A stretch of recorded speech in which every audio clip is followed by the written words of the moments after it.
نفل نماز کی فضیلت، اس لیے کہ عبادات اللہ رب العزت نے مختلف ہمیں دیے ہیں، اور یہ عبادت ظاہر سی بات ہے یہ ہمارے انسان کے نفع کے لیے ہوتی ہے، اور عبادتوں کے کرنے سے اللہ رب العزت خوش ہوتا ہے کہ اس کے بندے کو جو اللہ رب العزت نے کرنے کا حکم دیا ہے جس کو وہ پسند کرتا ہے، ظاہر سی بات اللہ تعالیٰ نے ہمیں وہی کام کرنے کا حکم دیا جس کو وہ پسند کرتا ہے، اور انہی کاموں سے روکا ہے جس کو ناپسند کرتا ہے۔ تو لہٰذا بندہ جب وہ کام کرتا ہے جو اس کا رب اس کے لیے پسند کرتا ہے تو اس کا رب اس کے بدلے میں اس کو بہت سارے فائدے دیتا ہے۔ تو گویا عبادت کرنے سے ایک تو اللہ کی رضا حاصل ہوتی ہے اور دوسرا ہمارا اپنا فائدہ ہوتا ہے، سمجھ رہے آپ؟ کوئی بھی عبادت جو ایک مومن بندہ اپنی زندگی میں کرتا ہے تو اس کا ایک فائدہ تو یہ ہے کہ وہ اپنے رب کو راضی کرتا ہے، اس کا رب اس سے خوش ہوتا ہے اور پھر اس کو اجر الگ سے ملتا ہے۔ مطلب اللہ رب العزت جس عمل سے خوش ہوتا ہے اگر وہ ہمیں کہہ دیتا ہے یہی کرو تو ہمیں تو کرنا پڑتا ہے، چاہے اجر ملے یا نہ ملے، لیکن ہمیں فائدہ یہ ہوتا ہے کہ ہم اللہ کی عبادت کرتے ہیں اور اس کے ساتھ ساتھ اجر اور فائدہ بھی اٹھاتے ہیں۔ تو لہٰذا ہمیں چاہیے کہ بالخصوص نفل نماز، اس لیے کہ ہم جانتے ہیں اسلام کے اندر جو بنیادیں ہیں اس کے جو ارکان ہیں وہ بنیادیں جس کو ہم کہتے ہیں عام زبان میں وہ 5 ہیں۔ سب سے پہلے توحید ہے، اللہ کو ایک ماننا، شہادت جس کو کہتے ہیں، پھر اس کے بعد نماز قائم کرنا ہے نا۔ تو گویا اللہ کو ایک ماننے کے بعد جو سب سے اہم چیز ہے وہ ہے نماز کا قائم کرنا، اور اللہ رب العزت کو یہ بے انتہا پسندیدہ عبادت ہے، یاد رکھیں، اس لیے اللہ رب العزت نے اس کی بڑی اہمیت رکھی ہے۔ نماز کی تو ویسے یوں ہی بڑی اہمیت ہے، ہم سب جانتے ہیں کہ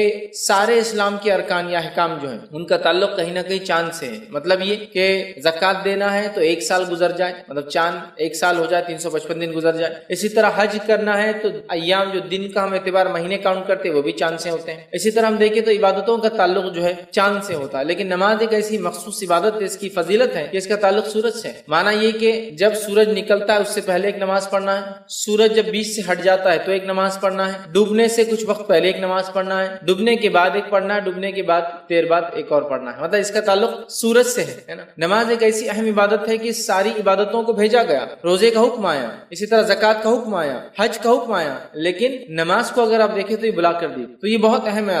تو نماز ویسے ہی بڑی اہم عبادت، لیکن آج میں جس عبادت کے تعلق سے بات کر رہا ہوں وہ نفل نماز ہے۔ مطلب نماز میں وہ نماز جو ہم پر فرض نہیں ہے، اور جو بھی نماز ہم پر فرض نہیں ہے یاد رکھیے وہ نفل میں شامل ہوتی ہے، جو بھی نماز فرض نہیں ہے وہ نفل میں۔ تو لہٰذا ہم جو ہے اللہ کا قرب حاصل کرے عبادت کے ذریعے، ایک تو اس سے ہم اللہ کے قریب ہوتے ہیں، اور دوسرا فائدہ یہ ہوتا ہے ہمیں اجر اور ثواب ملتا ہے، آخرت کے اعتبار سے بہت ساری خوبیاں اور بھلائیاں مجھے اور آپ کو حاصل ہوتی یاد رکھیں۔ تو لہٰذا ہم کوشش کریں کہ خوب ڈٹ کر ہم اللہ تعالیٰ کی عبادت کریں، خوب ڈٹ کر جتنا ہو سکتا ہے، جیسے ہو سکتا ہے اللہ کی عبادت کرنے کی ہم کوشش کریں، اس لیے کہ ہمارا رب اس سے راضی ہوتا ہے ہم سے، اور بہت سارے دوسرے فائدے بھی ہمیں ملتے ہیں۔ تو آئیے آج جو میں آپ کے سامنے بات رکھوں گا وہ ہے نفل نماز کی فضیلت، کہ نفل نماز کے پڑھنے سے کیا فائدے ہوتے ہیں۔ فضیلت سے آپ بات سمجھیں، اس سے کیا فوائد ملتے ہیں، کیا چیزیں انسان کو حاصل ہوتی ہے دنیاوی اعتبار سے اور اخروی اعتبار سے، ٹھیک ہے۔ تو آئیے نفل نماز کی کیا فضیلت ہے، اس سے کیا فائدے حاصل ہوتے ہیں، وہ میں آج آپ کے سامنے چند فائدے نفل نماز کے رکھوں گا۔ لیکن یقیناً یہی فائدے نہیں ہیں، اس کے علاوہ بھی بہت سارے فائدے قرآن اور سنت میں آتے ہیں۔ جب انسان کسی عبادت کو جو صرف فرض نہیں ہے وہ کرتا ہے اس کا رب اس سے راضی ہوتا ہے، ٹھیک ہے۔ تو لہٰذا یہی وہ عبادت نہیں ہے، ٹھیک ہے، مطلب نفل کے صرف یہی فضائل نہیں ہے، اس کے علاوہ بھی نفل کے جو ہے کئی فضائل جو ہے کتاب اور سنت کے اندر آتے ہیں، لیکن اس میں سے کچھ چنندہ فضائل میں آج آپ کے سامنے رکھنے کی انشاءاللہ جو ہے کوشش کروں گا۔ تو آئیے اپنے عنوان کو ہم آگے لے کر چلتے ہیں اور چند فضائل دیکھتے ہیں۔ اس سے پہلے ہم نفل کسے کہتے ہیں وہ دیکھ لیتے ہیں۔ تو نفل اس کام کو کہتے ہیں جو ایک مسلمان پر فرض نہ ہو، نفل اس کام کو کہتے ہیں جو ایک مسلمان پر فرض نہ ہو اور اپنی خوشی سے اس کام کو وہ انجام دے، سمجھ رہے ہیں؟ تو نمازوں کی 2 قسم ہوتی ہیں، ایک فرض نماز اور دوسری نفل نماز۔ اس نفل میں سنت بھی شامل ہے، اس نفل میں سنت موقعہ شامل ہے، اس نفل میں وتر شامل ہے، اس نفل میں چاش، توابین اور جو نماز تہجد اور جتنی نمازیں سب اس میں شامل، سمجھا بات کو؟ تو نمازوں کی 2 ہی قسمیں ہوتی ہیں، فرض اور نفل۔ نفل کے اندر پھر بہت ساری اقسام ہیں، وہ نفل جو اللہ کے رسول نے کبھی پڑھی اور کبھی چھوڑی وہ سنت بن گئی، وہ نفل جس کو ہمیشہ پڑھا وہ سنت موقعہ بن گئی، سمجھ رہے ہیں؟ تو نفل اور فرض، تو وہ نماز جو ہم پر فرض نہیں ہے اور ایک مومن جو ہے پڑھتا ہے تو وہ نفل میں کاؤنٹ ہوتی ہے، پھر اس کے اندر ساری چیزیں آپ کو کر لیں۔ اللہ رب العزت نے قرآن میں سورہ بقرہ سورہ نمبر 2 آیت نمبر 184 میں 184 میں اللہ نے فرمایا کہا فمن تطوع خیرا فهو خیر له، کہ اللہ فرماتا کہتا ہے اور جو شخص اپنی خوشی سے زیادہ بھلائی کرے تو اس کے لیے بہتر ہے۔ مطلب نفل کا معنی یہ ہے کہ وہ عمل جو انسان خوشی سے کرے جو اس کو آخرت کے اعتبار سے خیر لائے۔ تو نفل میں سمجھتا ہوں یہ بات اس کی واضح ہو گئی کہ وہ چیز جو فرض سے ہٹ کر ہو اور بندہ جو ہے اللہ تعالیٰ کو راضی کرنے کے لیے جو عمل کرتا ہے اس کو جو ہے نفل کہتے ہیں، یاد رکھیے۔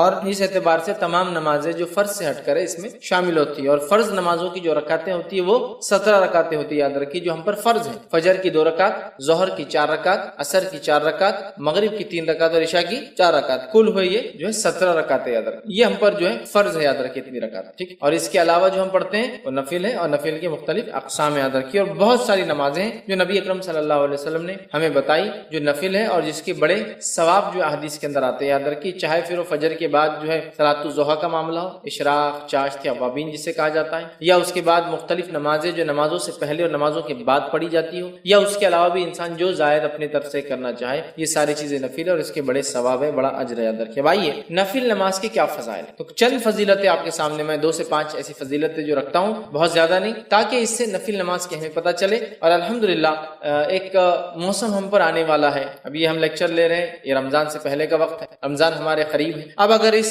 بات کو ہم سمجھ کے نفل نمازوں کی اضافہ یا زیادتی رمضان کے ماہ میں کرتے ہیں تو یوں ہی یہ ماہ جو ہے بہت خیر اور بہت برکت والا ہے، پھر اس کے اندر قدر و منزلت والی ایک رات بھی آتی ہے، تو اگر نفل کا اضافہ ہم کریں نمازوں میں تو ایک تو رمضان کا مہینہ، پھر قدر کی رات، اور چونکہ قدر تو تلاش کرنا ہے، 5 راتوں میں سے ایک رات ہے، تو ان راتوں میں اگر ہم یہ عبادت کریں تو یہ بڑی افضل عبادت ہے یاد رکھیں۔ لیکن یہ صرف رمضان کی حد تک نہیں ہے، چونکہ رمضان سامنے ہے اس لیے میں اس کا ذکر کر رہا ہوں، یہ تو رمضان اور غیر رمضان ہر ماہ میں، ہر مہینے میں، ہر گھڑی میں کی جا سکتی، ٹھیک ہے، سوائے ان گھڑیوں کو چھوڑ کر جس کے تعلق سے ممانعت ہے، باقی ہر وقت میں نماز پڑھی جا سکتی ہے یاد رکھیں۔ تو آئیے نفل نماز کے کیا فضائل ہیں وہ ہم دیکھتے ہیں۔ سب سے پہلے تو یہ بات طے ہے کہ نماز توحید کے بعد سب سے اہم ارکان ہے یا رکن ہے اسلام کا، یاد رکھیں، یہ سب سے اہم چیز ہے، اور اس بات کا پتہ اس حدیث سے بھی پتہ چلتا ہے، اور یہ ایک فضیلت بھی ہے اس کی۔ فضیلت یہ ہے کہ فرض نماز اگر مکمل نہ ہو تو نوافل اس فرض کے نقص کو ختم کر دیں گے انشاءاللہ، یا اس کی بھرپائی کر دیں گے۔ نفل نماز کی پہلی فضیلت یہ ہے کہ اگر فرض نماز میں کوئی کمی بندے سے ہو جائے تو اس کے نقص کی بھرپائی کر دیں گی، اور یہ کتنی اہم ہے وہ بات بھی اس سے پتہ چلتی ہے حدیث کے اندر۔ یہ حدیث کے اندر آئی حدیث اس طرح سے، اور نبی اکرم صلی اللہ علیہ وسلم فرماتے ہیں، اور تمیم داری رضی اللہ عنہ اس حدیث کے راوی وہ کہتے ہیں اور فرماتے ہیں، اور یہ روایت ابو داؤد اور جو ہے ابن ماجہ اور جو ہے سلسلۃ الاحادیث صحیحہ کے اندر موجود ہے۔ آپ صلی اللہ علیہ وسلم فرماتے ہیں روز قیامت بندے سے جس چیز کا سب سے پہلے حساب لیا جائے گا وہ اس کی نماز ہو۔ روز قیامت بندے سے سب سے پہلے جس چیز کا حساب لیا جائے گا وہ اس کی نماز ہو۔ تو اس سے میں سمجھتا ہوں حدیث میں فضیلت کے ساتھ ساتھ نماز کی اہمیت بھی شامل ہے کہ سب سے پہلے حساب روز قیامت جو مجھے اور آپ کو اللہ تعالیٰ کے سامنے دینا ہے وہ حساب کس چیز کا ہوگا؟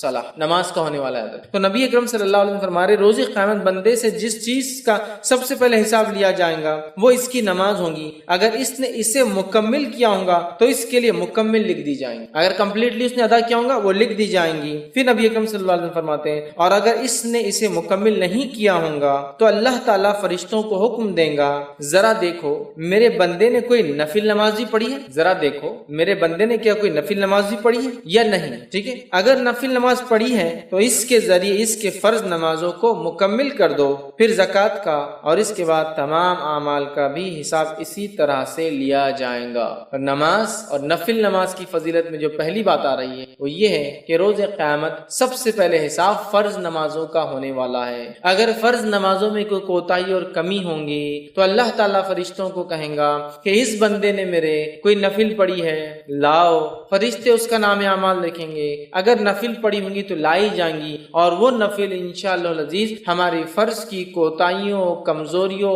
کمی، نقص کو پورا کر دیں گے، اور اس کے بعد دیگر اعمال زکوٰۃ اور دیگر اعمال اس کے بعد ایک کے بعد ایک آئیں گے۔ تو یہاں میں سمجھتا ہوں اس حدیث سے یہ بات تو واضح ہوگی نماز کی کیا اہمیت ہے، اور یہ بات بھی بالکل میں سمجھتا ہوں کلیئر ہو گئی کہ نفل نماز کی کیا ہے۔ دونوں باتیں ایک حدیث میں ایک ساتھ آ گئی۔ سب سے پہلے حساب، جیسا کہ ہم جانتے ہیں یہ اللہ کے حقوق میں سب سے پہلا حساب نماز کا ہے، لیکن بندوں کے حقوق میں سب سے پہلے کس چیز کا حساب ہوگا پتا ہے آپ کو؟ بندوں کے حقوق میں سب سے پہلے حساب خون کا ہوگا، کسی کا ناحق خون تو نہیں بہایا، اور اللہ کے حق میں سب سے پہلا حساب نماز، فرض نہ ہوں گی تو اس سے نفل سے اس کی بھرپائی کی، پھر زکوٰۃ، اور پھر اس کا دیگر اعمال اور دیگر اعمال، اس کا مکمل ہونا ضروری ہے، اس لیے کہ اللہ پوچھیں گا کیا اس کی فرض مکمل ہے، اگر نہیں ہے تو دیکھو اس کے کوئی نفل ہے کیا، تو لہٰذا اگر نفل نماز میں اور آپ پڑھتے ہیں تو خود بخود فرض نمازوں کے نقص کو ہم پورا کر رہے ہیں ایک طرح سے، مطلب یہ نمازیں انشاءاللہ عزیز ہمارے فرض میں کوئی کمی کوتاہی، خشوع میں، خضوع میں، قبولیت میں، یا پھر اس کی ادائیگی میں سنتوں کے چھوڑنے کی وجہ سے یا کسی اور قسم کا نقص یا کمی یا چھوٹ گئی ہوں گی تو انشاءاللہ العزیز یہ نفل ضرور بھی ضرور اس کی تکمیل، اس کو پورا کرنے میں انشاءاللہ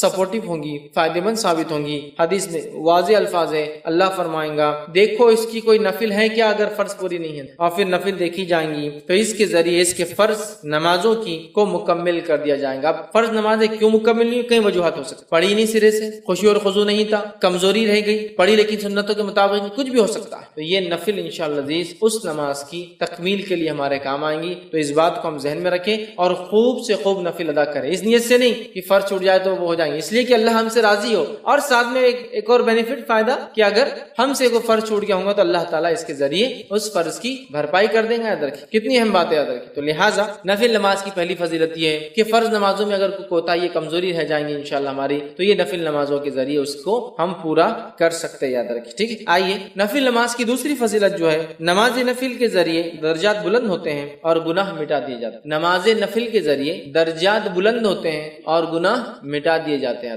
تو نفل نماز جو انسان پڑھتا ہے اس کے درجات بلند ہوتے ہیں اور اس کے گناہ مٹا دیے جاتے ہیں۔ ایک ہی حدیث میں دو فضائل آ رہے ہیں کہ نماز نفل پڑھنے سے درجات کی بلندی، گناہوں کی معافی۔ آئیے حدیث اس طرح سے، نبی اکرم صلی اللہ علیہ وسلم فرماتے ہیں، صوبان رضی اللہ عنہ اس کے راوی وہ کہتے ہیں کہ رسول اکرم صلی اللہ علیہ وسلم فرمایا اور کہا، ٹھیک ہے، اور یہ ابن ماجہ کی روایت ہے، تم زیادہ سے زیادہ سجدے کیا کرو، کیونکہ تم اللہ تعالیٰ کی رضا کے لیے ایک سجدہ کرو گے تو وہ اس کے بدلے تمہارے ایک درجے کو بلند کریں گا اور تمہارے ایک گناہ کو مٹا دیں گے۔ تم اللہ کے لیے زیادہ سے زیادہ سجدے کیا کرو، اور یہاں سجدے سے مراد فرض نمازوں کے علاوہ نفل پڑھا کرو۔ تم زیادہ سے زیادہ سجدے کیا کرو مطلب زیادہ سے زیادہ نفل نمازیں پڑھا کرو، اس لیے کہ جب تم زیادہ نفل نماز پڑھتے ہو تو ایک فائدہ یہ ہوتا ہے کہ اس نفل نماز کی وجہ سے ایک درجہ بلند کر دیا جاتا ہے، 1 رینک ہائر کر دیا جاتا ہے آپ کا، اور ساتھ میں ایک گناہ مٹا دیا جاتا ہے۔ تو نفل نماز کی فضیلت دیکھیے، ایک ہی روایت کے نعرہ ہے، دو فائدے ہم کو ملتے ہیں، ایک درجہ بلند ہوتا ہے اور دوسرا ایک گناہ میرا اور آپ کا معاف ہو جاتا ہے۔ یاد رکھیے، تو جب بندہ نماز پڑھتا ہے تو ایک گناہ اس کا معاف ہو جاتا ہے، یاد رکھیے، اور ایک درجہ جو ہے بلند ہو جاتا ہے، یاد رکھیے۔ اور کثرت سجود، مطلب آپ جو فرما رہے رسول اللہ صلی اللہ علیہ وسلم زیادہ سجدے کرو، اس سے مراد یاد رکھیے یہ نفل نماز ہے، مطلب زیادہ سجدے مطلب زیادہ نمازیں، اور زیادہ نمازیں مطلب فرض کے علاوہ نمازیں، زیادہ سجدے مطلب زیادہ نمازیں ہم کو پڑھنا، اس بات کو ہمیں ذہن میں رکھنا ہے۔ خود نبی اکرم صلی اللہ علیہ وسلم کس کثرت سے نماز پڑھا کرتے تھے ہم سب جانتے ہیں، کس کثرت سے آپ نماز پڑھتے تھے ہم سب جانتے ہیں۔ اتنی آپ فرض کے علاوہ نفل نماز پڑھتے ہیں کہ آپ کے جو ہے پیر سوج جاتے ہیں، ورم آ جاتا ہے جس کو عام زبان میں۔ اتنی کثرت سے آپ نماز ادا کرتے کہ آپ کے پیر پھٹ جاتے، مطلب کھڑے رہنے کی وجہ سے۔ آپ اتنی کثرت سے نفل نماز پڑھتے کہ رات بھر آپ کبھی جاگ۔ آپ اتنی کثرت سے نفل نماز پڑھتے، اتنی لمبی پڑھتے کہ کچھ روایتوں میں آتا آپ سورۃ البقرہ، سورہ آل عمران اور سورہ نساء 3 سورتیں ایک نماز میں پڑھ لیتے، سمجھ رہے؟ آخر عمر میں نبی اکرم صلی اللہ علیہ وسلم کے تعلق سے عائشہ فرماتی آپ اس کثرت سے نماز کے عادی تھے کہ آخر عمر میں بھی آپ نماز پڑھتے، چونکہ کھڑے ہونے کی طاقت نہیں تھی تو آپ بیٹھ کر نماز پڑھا کرتے، مطلب نبی اکرم صلی اللہ علیہ وسلم کھڑے رہ کر ہی نماز پڑھتے، لیکن جب آخری وقت تھا، آپ بوڑھے ہو گئے، تو رات میں جب آپ نفل پڑھتے تھے تو بیٹھ کر پڑھا کرتے تھے، اس لیے کھڑے رہنے کی آپ میں طاقت نہیں تھی۔ اس چیز کو بھی سمجھنا چاہیے کہ اللہ کے رسول صلی اللہ علیہ وسلم کس کثرت سے نفل پڑھتے تھے۔ بہرحال یہاں فرما رہے ہیں نفل نماز پڑھنے کا پہلا فائدہ یہ ہے کہ ہمارا ایک درجہ بلند ہو جاتا، اور دوسرا فائدہ یہ ہے کہ ایک گناہ ہمارا مٹا دیا تھا، مطلب ڈبل بینیفٹ، ایک تو درجہ بلند ہو رہا ہے اور ایک جو درجہ نیچے لے جانے کی چیز ہے گناہ، وہ بھی معاف ہو رہا ہے نا۔ تو ایک طرح دیکھا تو ڈبل درجے بلند ہو رہے ہیں، ایک تو آلریڈی درجہ بلند، پھر گناہ معاف ہونے سے بھی ظاہر سی بات ہے آدمی کا درجہ بلند ہوتا ہے، دو فائدے ہو جا رہے دیکھیے ایک عمل کرنے سے۔ تو ہمیں چاہیے ہم کثرت سے نفل نمازوں میں اضافہ کریں، جب ہو سکتا ہے پڑھیں۔ بہت ساری نفل تو بالکل طے ہے، پتہ ہے، نبی اکرم صلی اللہ علیہ وسلم پابندی سے اس کو کیا ہے، جیسا کہ تہجد کی نماز کا پڑھنا ہے نا۔ اس کے علاوہ رات میں نمازیں آپ پڑھا کرتے تھے، بلکہ راوی کہتے ہیں جب رات میں دیکھو نبی اکرم صلی اللہ علیہ وسلم کو نماز پڑھتے ہوئے دیکھا گیا، عشاء کے بعد، رات کے بیچ میں اور فجر سے پہلے، مطلب ساری رات نبی اکرم صلی اللہ علیہ وسلم نماز الگ الگ وقتوں میں آپ پڑھتے رہے۔ کچھ محدثین لکھتے ہیں اس کا معنی ہے کہ اللہ کے رسول صلی اللہ علیہ وسلم تہجد ایک وقت میں نہیں پڑھتے تھے، مختلف اوقات میں رات کے پڑھتے تھے، سمجھ رہا؟ ہر وقت دیکھا گیا آپ کو نماز پڑھتے تھے۔ ہم بھی کوشش کریں نماز پڑھیں، اس سے ہمارے انشاءاللہ العزیز درجے بلند ہوں گے اور گناہ ہمارے معاف ہوں گے۔ تیسری چیز نفل نماز کی جو فضیلت اور فائدہ وہ یہ ہے کہ کثرت نفل نبی اکرم صلی اللہ علیہ وسلم کے ساتھ جنت میں داخل ہونے کی وجہ بنے گا۔ سبحان اللہ، کثرت نفل نماز کو زیادہ پڑھنا نبی اکرم صلی اللہ علیہ وسلم کے ساتھ جنت میں داخل ہونے کا سبب یا وجہ بنے گا۔ کتنی بڑی بات ہے۔ آئیے حدیث اس طرح سے ربیع بن کعب اسلمی رضی اللہ عنہ فرماتے اور کہتے ہیں، یہ صحیح مسلم کی روایت ہے، آپ نے فرمایا اور کہا کہ ایک مرتبہ وہ رسول اکرم صلی اللہ علیہ وسلم کے ساتھ خدمت میں تھے رات، اور نبی اکرم صلی اللہ علیہ وسلم جب رات میں اٹھے تو اس رات آپ نے وضو کا انتظام کیا رسول اللہ صلی اللہ علیہ وسلم کے، اور جو چیزیں اللہ کے رسول صلی اللہ علیہ وسلم کو لگتی تھی وہ ساری چیزوں کا انتظام کیا۔ تب نبی اکرم صلی اللہ علیہ وسلم نے ان سے ایک سوال کیا، اور سوال کر کے یہ کہا اور فرمایا اللہ کے رسول نے کہ سوال کرو۔ میں نے کہا، مطلب آپ صلی اللہ علیہ وسلم سے کہا سوال کرو مجھ سے۔ وہ رات میں اٹھتے تھے، نبی اکرم صلی اللہ علیہ وسلم کی خدمت کرتے تھے۔ ایک رات جب انہوں نے پانی وضو کا تیار کیا،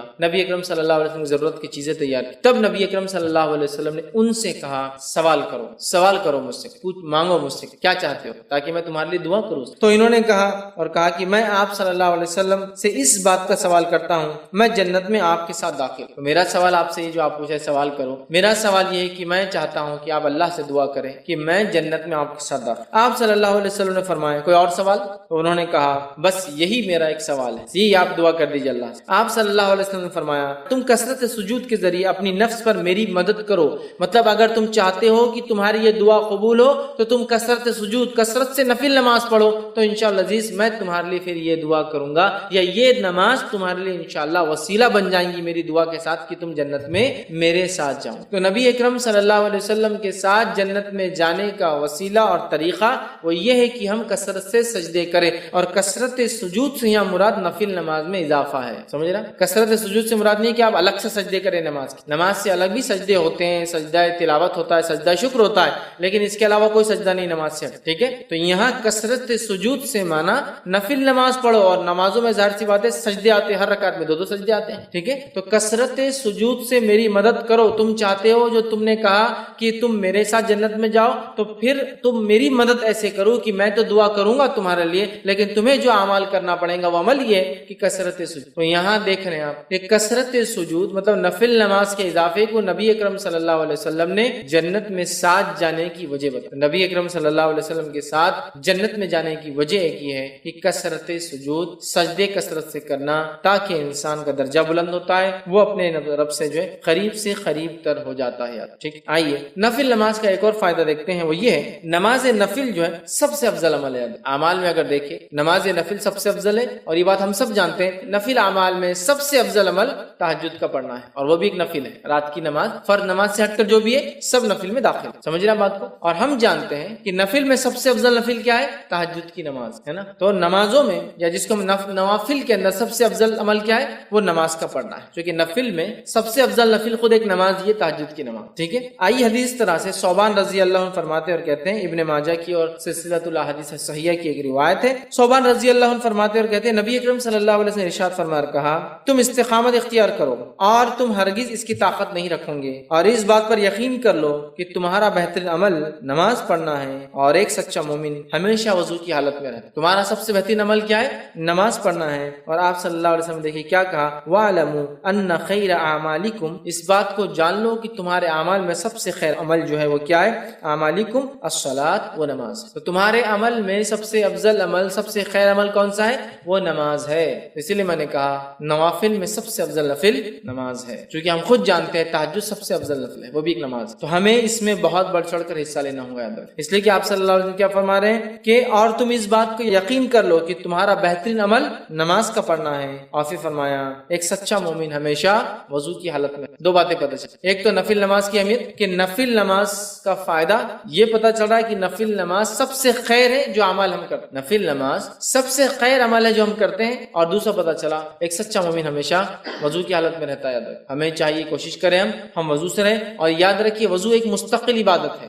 وضو ایک مستقل عبادت ہے. اس کا کیا معنی ہے؟ اس کا معنی یہ ہوا کہ وضو ہر حال میں کیا جا سکتا ہے. یہ الگ بات ہے کہ کچھ وضو سے نماز نہیں پڑھی جائیں گی کیونکہ آپ اس حالت میں ہوتے کہ نماز پڑھی جائے، کیونکہ آپ کو غسل نہیں ہے، لیکن اس حالت میں وضو کیا جائے گا کیونکہ وضو ایک مستقل عبادت ہے. اس کی دلیل نبی اکرم صلی اللہ علیہ وسلم کے تعلق سے آتا ہے کہ نبی اکرم صلی اللہ علیہ وسلم جب جنوبی حالت میں ہوتے آپ پر غسل واجب ہوتا، اور اس کے بعد آپ نہاتے نہیں لیکن صبح اٹھ کے نہانے والے ہوتے تو آپ وضو کر کے سوتے. اگر وضو خالی نماز کے لیے خاص ہوتا، الگ سے عبادت نہیں ہوتی، تو آپ صلی اللہ علیہ وسلم وضو کرنے کی کیا ضرورت ہے سونے سے. اسی طرح آپ صلی اللہ علیہ وسلم دیکھا گیا کہ آپ جنوبی حالت میں ہوتے اور کچھ کھانا پینا چاہتے تو آپ وضو کرتے اور پھر کچھ کھاتے اور پیتے. اسی طرح آپ جنوبی حالت میں ہوتے اور صبح فجر میں اٹھ کے غسل لینا چاہتے تو آپ وضو کر سوتے. تو جب ایک انسان کو غسل ہی نہیں ہے پھر بھی وضو کیا جا رہا ہے، اس کا مطلب وضو ایک مستقل عبادت. ٹھیک ہے؟ تو کہا سچا مومن ہمیشہ وضو سے رہتا ہے. تو یہ ایک مومن کے سچا ہونے کی علامت ہے کہ بغیر وضو کے وہ نہیں رہتا ہے. اور باوضو رہنے کے کیا فائدے میں سمجھتا ہوں آپ سب جانتے ہیں. انشاءاللہ پھر کئی موقع ملا تو وضو کے کیا فائدے ہم دیکھیں گے، لیکن یہ بڑی اہم چیز ہے، یاد رکھیے وضو. سچا مومن وضو سے رہتا ہے. اور تمہارے اعمال میں خیر عمل نماز ہے. ظاہر سی بات ہے نفل کی بات ہو، فرض تو فرضی ہے، اس کو بولنے کی ضرورت تھی. اور خیر جب یہاں کہا جا رہا تھا فرض کے بعد ہے، تو آپ سمجھیں گے فرض سے بھی آگے جا رہی ہے نفل. نہیں، بہت سے لوگ ایسا غلط بھی کرتے ہیں. بہت ساری باتوں کو جو حدیث میں نفل کے تعلق سے آتا ہے سمجھتے ہیں نفل اتنا آگے کہ فرض ان کو پھیکا نظر آتا ہے. ایسا نہیں ہے. یہ تمام چیزیں جو نوافل کی بات تذکرہ ہو رہا ہے یہ سب فرض کے بات ہے. جیسا صدقات کے بڑے ثواب ثواب ہے لیکن یہ زکات کے بعد ہے، زکات فرض، ٹھیک ہے، عمرے کے بڑے فائدے لیکن حج کے بعد ہے، سمجھ رہے آپ؟ تو یہ فرائض کے بعد، تو نافل کے بڑے فائدے نماز پڑھنے کے لیکن فرض کے بعد نہیں، تو کوئی پتہ چلا فرض ہی نہیں پڑا اور نافل پورے ادا کرا چکے، اس کو فضیلتیں پتہ چل رہی، قبول نہیں ہوں گی ادا جب تک فرض نہیں ہو، ٹھیک ہے۔ اسی طرح نفل کا گھر میں پڑھنا گھر میں برکت لانے کا باعث ہوتا ہے۔ بہت سارے لوگ بولتے ہیں تنگ دستی ہے، پریشانی ہے نا، برے حال ہے، برکت نہیں ہے، برکت چھن گئی، وقت کی برکت، کھانے کی برکت، اولاد کی برکت، ہر چیز کی برکت چھن گئی ہے، یہ چیز کی گارنٹی یا یہ چیز کی گواہی تو ہم سب دیں گے،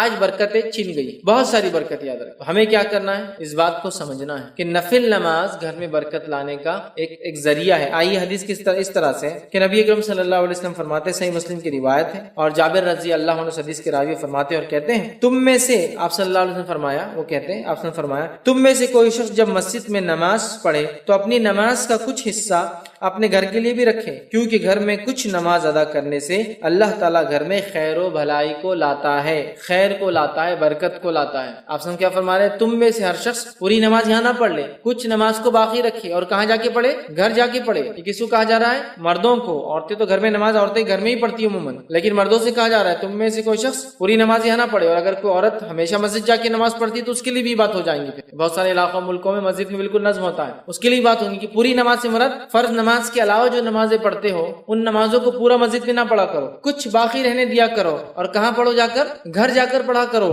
اور فرمایا اس لیے کہ گھر میں یہ خیر اور بھلائی لانے کا سبب بنتی ہے یہ نماز، تو گھر میں خیر اور بھلائی آتی ہے۔ اب ان لوگوں کے گھر کا کیا لوں گا جو فرض پڑھتے ہیں، تو نفل تو بات کی بات ہوئی نا۔ بہت سارے لوگ بتاتے ہیں خیر اور برکت سے وہ محروم ہو چکے ہیں، اس لیے ہم خیر و برکت سے محروم ہو چکے ہیں کہ نماز جیسے افضل عمل کو ہم بالکل دھڑلے سے جو ہے چھوڑ رہے ہیں، نفل تو وہ پڑھیں گے نا جو فرض پڑھتا ہے۔ تو آج فرض کا کیا حال ہے؟ کتنے فرض مسلمان نماز پڑھ رہے ہیں مجھے بتانے کی بہرحال ضرورت نہیں۔ زیادہ سے زیادہ جو نماز سب سے زیادہ دن میں پڑھی جاتی ہے، جو مردوں کا حال ہے، عورتوں کا نہیں جانتا ہوں میں، مردوں کا حال ہے وہی مغرب کی نماز پڑھی جاتی ہے، کیونکہ مسجد بھری ہوتی ہے، اس سے اندازہ ہو جاتا ہے کہ مغرب سب سے زیادہ پڑھی جاتی ہے۔ کیوں مغرب پڑھتے؟ شاید اس لیے کہ اذان کے بعد وقت کم ہوتا ہے تو شیطان کو موقع نہیں ملتا شاید بہکانے کا، فوراً وضو کیا اور نماز ہو گئی۔ اس کے علاوہ نمازوں میں آپ کو لوگ اتنی تعداد میں نظر نہیں آئیں گے، سب سے کم فجر میں، اس کے بعد تھوڑی تعداد ظہر میں آپ کو ملیں گی، اس کے بعد گرمی اگر زیادہ ہے تو عصر میں کم ملیں گی، اور گرمی اگر کم ہے تو عصر میں بھی تھوڑی اور بڑھ جائیں گی تعداد، اور مغرب میں سب سے زیادہ، اور عشاء کے اندر پڑھ لیا نہیں پڑھ لیا۔ عشاء اور فجر کا عموماً کبھی کبھار ایک جیسا ہوتا ہے سوائے بازاروں کو چھوڑ کے، بازاروں میں عشاء میں بھی کافی لوگ ہوتے ہیں چونکہ وہاں سارے لوگ جمع ہوتے ہیں، لیکن عموماً اکثر علاقوں میں جہاں آبادیاں نہیں ہیں عشاء اور فجر کا حال کچھ ایک جیسے ہی نظر آتا ہے، تھوڑی تھوڑی پبلک بس تھوڑے بہت، جیسا جو محلوں کے اندر مسجدیں ہیں فجر میں 10-15 تو عشاء میں 10-15، یہ حال ہے۔ تو اندازہ لگائیے کتنے بڑے خیر سے محروم ہے۔ جب نفل خیر لا سکتا ہے تو فرض کیا کیا لاتا ہوں گا؟ فرض تو پھر فرض ہی ہے نا۔ جب اگر نماز جو نفل ہے وہ اتنا کچھ لا سکتی ہے تو جو فرض ہے وہ کیا کچھ نہیں لا سکتی، اس بات کو یاد رکھ۔ میرا ایک پورا اس پر عنوان تھا نماز کی اہمیت، اور اس میں نے نماز کو پڑھنے کے فائدے اور چھوڑنے کے سارے نقصانات گنوائے۔ بہرحال نماز بہت بہت بہت بہت افضل چیز ہے، یاد رکھیے اسے نہیں چھوڑنا چاہیے۔ اور یہاں اللہ کے رسول صلی اللہ علیہ وسلم فرما رہے ہیں کچھ حصہ گھر میں پڑھ لیا کرو، اس لیے کہ صحابہ اکثر پوری نمازیں پھر مسجد نبوی میں پڑھ لے رہے تھے۔ جب اللہ کے رسول نے یہ بات بیان کی تو صحابہ نے پھر اپنے گھروں میں بھی نماز کو پڑھنا شروع کیا، اور نفل مراد ایسے یاد رکھیے، فرض نہیں یاد رکھیے۔ اسی طرح ایک اور روایت میں آتا ہے، یہ روایت جو ہے صحیح مسلم کی ہے، اور اس میں جو ہے زید بن ثابت رضی اللہ عنہ فرماتے اور کہتے ہیں کہ نبی کریم صلی اللہ علیہ وسلم نے ارشاد فرما کہا، اے لوگو تم اپنے گھروں میں بھی نماز پڑھا کرو، مطلب نفل نماز، کیونکہ آدمی کی سب سے افضل نماز وہ ہے جسے وہ اپنے گھر میں ادا کرتا ہے سوائے فرض نماز کی۔ آدمی کی سب سے افضل نماز وہ ہے، آدمی کی سب سے افضل نماز وہ ہے جو وہ گھر میں پڑھتا ہے سوائے فرض کے۔ فرض نہیں، فرض تو مسجد میں پڑھنا ہم پر فرض ہے، سوائے بیمار ہو، مسافر ہو، مسجد نہ ملے، وہ مستثنا ایکسیپشنل کیسز، لیکن فرض نماز تو مسجد میں باجماعت ہی پڑھنا ہے۔ لیکن فرض کے علاوہ جو سب سے بہترین نماز ہے جو انسان پڑھتا ہے، سب سے افضل ہے، وہ ہے جو ایک انسان اپنے گھر میں پڑھتا ہے، مطلب ایک مرد فرض نماز پڑھے مسجد میں، اس کے بعد گھر آئے اور نفل ادا کرے، یہ سب سے افضل ہے۔ جیسے عورت کی سب سے افضل نماز وہ ہے جو گھر کے اندر، اور گھر کے اندر بھی سب سے اندر کی کمرے میں ہو، سمجھ رہے ہیں؟ یہ فرض کے لیے کہا گیا۔ ویسے عورتیں مسجد میں فرض پڑھ سکتی ہے، اس میں کوئی ممانعت، کوئی روک نہیں ہے، لیکن سب سے افضل وہ ہے جو گھر کے اندر اور اس کے اندر کے کمرے میں فرض پڑھی جائے۔ تو مرد کے لیے فرض نماز مسجد میں پڑھنا ہے، لیکن اس کی افضل نماز وہ ہے جو گھر میں نفل پڑھتا ہے۔ تو لہٰذا مردوں کو چاہیے اگر گھر سے قریب نماز پڑھتے ہو، چلیے بھائی ظہر اور عصر اور مغرب میں تو ہم باہر ہوتے ہیں، تجارت کاروبار میں ہوتے ہیں، عشاء میں اگر آتے ہو تو کم از کم عشاء کی تو پڑھیے، آ کے جو فرض ہوگی عشاء کی مسجد میں، یا عشاء کو جانے سے پہلے، عشاء سے پہلے کی 4 گھر میں پڑھ کے جائیے، عشاء مسجد میں پڑھیے، آپ نے واپس آ کے گھر میں پڑھیے، باقی سب سے افضل ہے۔ لیکن کوئی ضروری نہیں ہے، اگر لگتا ہے گھر جانے سے چھوٹنے کا چانس ہے، لوگ آئے ہوئے الگ الگ شکلیں، لیکن کوشش کرنا چاہیے، اس لیے کہ انسان کی سب سے افضل نماز وہ ہے جو وہ گھر پڑھتا ہے. مطلب ایک مرد کی سب سے افضل نماز گھر میں پڑھتا ہے سوائے فرض نماز کے. فرض اس میں انکلوڈیڈ نہیں ہے، فرض تو مسجد میں ہی پڑھنا. ٹھیک ہے، تو لہٰذا ہم کوشش کریں نماز کا کچھ حصہ نفل ضرور ہم گھر، چاہے نماز کو جانے سے پہلے والے ہوں یا نماز کو جانے کے بعد ہو یا اس کے علاوہ کوئی نفل نہ ہو. اور اس کا فائدہ یہ کہ بچے بھی دیکھ کر نماز سیکھتے ہیں، اپنے مردوں سے، ماؤں کو تو دیکھتے ہیں، والد کو بھی دیکھیں گے، اس بہانے مردوں کو بھی دیکھیں گے. اسی طرح صحیح مسلم کی ایک اور روایت ہے، نبی اکرم صلی اللہ علیہ وسلم فرمایا اور کہا، اس کے الفاظ ہیں، تم اپنے گھروں میں بھی نماز ضرور پڑھا کرو. مردوں سے آپ کہہ رہے ہیں، کیونکہ آدمی کی بہترین نماز وہ ہے جو اپنے گھر میں پڑھے سوائے فرض نماز. تم میں سے کچھ لوگ یا تم لوگ اپنی نمازوں میں کچھ نمازیں ضرور اپنے گھروں میں پڑھا کرو. یہ نماز کون سی ہے؟ فرض نماز نہیں، یاد رکھیں، نفل ہے. پڑھا کرو اس لیے کہ آدمی کی سب سے خیر، سب سے بہترین، سب سے افضل نماز وہ ہے جو وہ گھر میں پڑھتا ہے سوائے فرض کے. فرض نہیں، فرض تو مسجد میں آنا ہے، باجماعت پڑھنا ہے، اس کے علاوہ جو نفل پڑھتے ہو نا گھر میں پڑھو، یہ سب سے افضل نفل ہے. ٹھیک ہے، تو ہم لوگ کوشش کریں. اور رسول اکرم صلی اللہ علیہ وسلم کو دیکھا بھی یہیں گئے، آپ فجر سے پہلے فجر کی 2 رکعت گھر میں پڑھتے، ماں عائشہ فرماتی ہے رضی اللہ عنہا، پھر آپ مسجد جاتے. اسی طرح آپ کے تعلق سے آتا، آپ جمعہ کی بعد گھر آتے اور 2 کر کے 4 رکعت جو جمعہ کی نماز کی بعد کی نمازیں وہ ادا کرتے. تو آپ کو دیکھا گیا، خود نبی اکرم صلی اللہ علیہ وسلم گھر آ کر نفل نماز پڑھتے تھے. یہ آپ کو دیکھا گیا، آپ کا خود کا ذاتی عمل تھا. آئیے آگے بڑھتے ہیں، نفل نماز کے اور فائدے دیکھتے ہیں. نفل عبادت کرنے سے بندے کی طرف اللہ کی محبت کھینچی چلی آتی. جب بندہ نفل نماز پڑھتا ہے تو اللہ کی محبت اس کی طرف کھینچی چلی. اور اس حدیث میں وضاحت بھی ہے، فرض کا مقام بھی بتایا جا رہا ہے لیکن نفل کے فضائل بھی بتایا جا رہا ہے نا. ورنہ اگر صرف نفل کے فضائل دیکھے تو کبھی ہوتا ہے نا، ارے فرض نہیں بھی کرے چلتا شاید. یہ جیسا کہ محرم کے 2 روزے رکھ لے تو 1 سال کے گناہ کا کفارہ ہے، ارے پھر تو 1 سال بولے تو اگلے سال کے لیے تو اب یہ سال کی معاف کرا لیتے، اگلے سال پھر رکھ لیں گے تو یہ سال کی معاف. تو کیا نماز نہ پڑھنے سے، فرض روزے نہ رکھنے سے، فرض نماز نہ پڑھنے کے بعد بھی کیا محرم کی 2 روزوں کا اجر و ثواب ملیں گا؟ ہرگز نہیں، ہرگز نہیں، ہے نا. ذوالحجہ کے اندر جو ہے عرفے کا روزہ 2 سال کے گناہ کا کفارہ ہے. تو کیا وہ شخص جو فرض نمازیں نہیں پڑھتا ہے، فرض روزے نہیں رکھتا ہے، فرض زکات نہیں دیتا ہے، تو کیا اس کو یہ کفارہ ہوگا 2 سال کے گناہوں کا؟ ہرگز نہیں. یہ بات میں کیوں کہہ رہا، بہت سارے لوگ نوافل کے فضائل دیکھ کر اتنے خوش ہو جاتے ہیں کہ فرض چھوڑ دیتے ہیں. تو یہ حدیث میں دونوں باتیں ایک ساتھ آ رہی ہے. آپ غور سے سنیے نفل کی اہمیت، غور سے سنیے. نبی اکرم صلی اللہ علیہ وسلم فرماتے ہیں، اور بخاری کی روایت، اللہ تعالیٰ فرماتا ہے، حدیث خود، اللہ تعالیٰ فرماتا ہے، جو شخص میرے دوست سے دشمنی کرتا ہے میں اس کے خلاف اعلان جنگ کر دیتا ہوں. کیا فرمایا اللہ تعالیٰ؟ جو میرے دوست سے دشمنی کرتا ہے میں اس کے خلاف اعلان جنگ کر دیتا ہوں. مطلب جو اللہ کے ولی ہوتے ہیں، اور یقین اللہ کے ولی ہوتے ہیں، اللہ کے دوست ہوتے ہیں، یاد رکھیے اللہ کے ولی ہوتے ہیں. تو اللہ تعالیٰ فرما رہا ہے جو میرے دوست سے دشمنی کرتا ہے. اور اللہ کے دوست کون ہے؟ جو تقوی اختیار کرتے ہیں. ایمان والے ہونا پہلی شرط، وہ تقوی اختیار کرتے ہیں اور ہر کام سنت کے مطابق. ٹھیک ہے، تو بہرحال ورنہ میں اس لیے کہہ رہا ہوں اللہ کے دوست، ورنہ ہمارے پاس جو سنت کی مخالفت کرتا ہے، نماز کبھی نہیں پڑھتا ہے، تقوی تو ہے ہی نہیں دور دور تک، اس کو ولی مانتے ہیں. اس لیے میں وضاحت کر رہا ہوں، ایمان والا جیسا حق ہے، تقوی اختیار کرنے والا انسان اور سنت کے مطابق اعمال کر. تو بہرحال اللہ تعالیٰ فرما رہا ہے جو میرے دوست سے دشمنی کرتا ہے میں اس سے اعلان جنگ. اب اندازہ لگائیے، اللہ کا جو دوست ہوتا ہے اس کو اگر دنیا میں کوئی چھیڑتا ہے یا اس سے دشمنی کوئی کرتا ہے، اللہ تعالیٰ اس کے خلاف اعلان جنگ کر دے. کیسے کرتا ہے؟ وہ جس نے دیکھا نتیجے اس کو سمجھ میں آتے ہیں. انبیاءوں کے ساتھ جس نے برا سلوک کیا ان کے نتیجے دیکھ لیجئے، صحابہ کے ساتھ جس نے برا سلوک کیا کیسی کیسی موتیں مرے ان کی زندگی دیکھ لیجئے، سلف صالحین پہ جس نے ظلم کیا ان کی زندگیوں کا مطالعہ کرے، خاص طور سے ان کی موتیں دیکھے، اور اس کے بعد معصوم مسلمانوں پہ جس نے بھی ظلم کیا ان کی زندگی کی حالت دیکھے. آپ کہیں گے واقعی میں اللہ تعالیٰ کیسا بدلہ لیتا ہے. چونکہ اللہ تعالیٰ جب دشمنی لیتا ہے اس کے خلاف تو وہ دشمنی واقع میں نبھاتا بھی ہے. سمجھ رہا بات کو؟ ہر طرف سے اس کو جو ہے چت کر دیتا ہے اس دنیا کی. تو بہرحال اللہ تعالیٰ فرما رہا ہے جو شخص میرے دوست سے دشمنی کرتا ہے اس کے خلاف میں اعلان جنگ کرتا ہوں. تو ایک بات ہمیشہ ذہن میں رکھنی چاہیے، اللہ کے نیک بندوں کے خلاف کوئی چال نہیں چلنا چاہیے. اس لیے کہ جب ہم اللہ کے نیک بندوں کے خلاف چال چلتے ہیں در حقیقت اللہ ہمارے خلاف اعلان جنگ کر دیتا ہے. ہوتا ہے نا بہت سارے لوگ، نیک لوگ خاموخواہ تنگ کرتے ہیں زمین کے معاملات میں، اس میں احتیاط کرنا چاہیے. آپ خطرناک زون میں جا رہے ہیں، آپ کو تکلیف. ٹھیک ہے، آگے آئیے سنیے. اللہ تعالیٰ فرماتا ہے اور میرا بندہ سب سے زیادہ میرا تقرب اس چیز کے ساتھ حاصل کرتا ہے جسے میں نے فرض کیا ہے. اللہ تعالیٰ فرما رہا ہے میرا بندہ سب سے قریب مجھ سے تب ہوتا ہے جب وہ